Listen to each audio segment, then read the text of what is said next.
नमस्कार, मी Manoj Limaye, managing director, Pune जिल्हा सहकारी दूध उत्पादक संघ म्हणजे कात्रज दूध संघ. हे पुण्यातला अग्रगण्य दूध संघ असा आहे, हे सर्वांना माहिती आहे याबद्दल. तर सहकार महोत्सव 2026 10, 11 आणि 12 तारखेला सहकार भारती आणि अस्तित्व फाउंडेशन यांच्या मार्फत पु ल देशपांडे उद्यान येथे आयोजित करण्यात आलेला आहे. आणि पुणे दूध संघ एक सहकारी संघ आहे आणि सहकारिता बद्दल अनेक लोकांना माहिती नसते.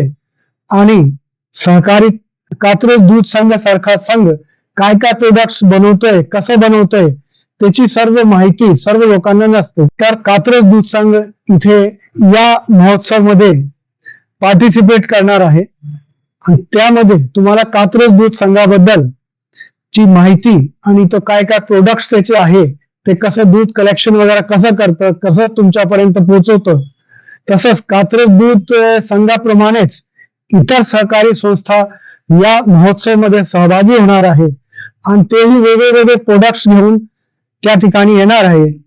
आणि या ग्राहकांना कोऑपरेटिव्ह बद्दल किंवा सहकारिता बद्दल जी माहिती कमी आहे त्या या महोत्सवचा उद्देश आहे की ती वाढवावी. कोऑपरेशन म्हणजे आता हा कात्रज दूध संघ डायरेक्टली दूध उत्पादक म्हणजे त्या मेंबर्सच्या मालकीचा संघ असतो. असं सगळे सहकार संस्था त्या एका गरीब उत्पादक किंवा एक गरीब प्रोड्युसर असतो त्या मालकीचा असतो. तर आणि ते प्रोडक्ट्स तुमच्यासाठी येणारे तर डायरेक्टली तुमची मदत त्यांना त्या गरीब उत्पादकाला होऊ शकते या सहकार महोत्सवाच्या निमित्ताने.